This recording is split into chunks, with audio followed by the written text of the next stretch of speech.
শিম দিয়ে দারুণ কিছু নতুন মুখরোচক রেসিপি বানাতে মন চাইলে এইভাবে শিমের রেসিপিটা বাড়িতে বানিয়ে দেখতে পারেন। তার জন্য একটা করে শিম নিতে হবে আর এইভাবে সামনের ও পেছনের অংশটা কেটে বাদ দিয়ে দিতে হবে।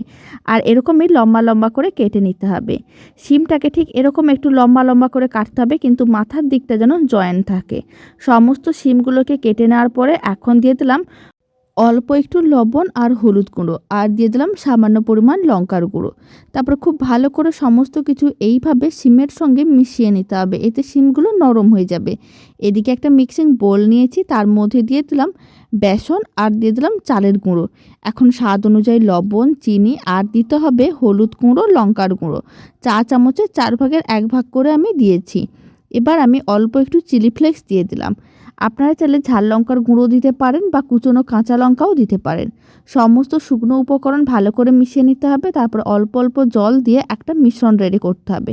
ঠিক এরকম একটা ঘন মিশ্রণ রেডি করতে হবে।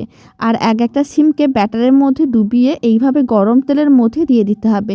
আর উল্টে পাল্টে লাল লাল করে ভেজে নিতে হবে। তাহলেই রেডি হয়ে যাবে দারুণ স্বাদের এই শিমের পকোড়া, যা বানানো তো একেবারেই সহজ আর খেতেও ভীষণ ভালো হয়। গরম ডাল ভাতের সঙ্গে এইভাবে শিমের পকোড়া রেসিপি বাড়িতে বানিয়ে দেখতে পারেন।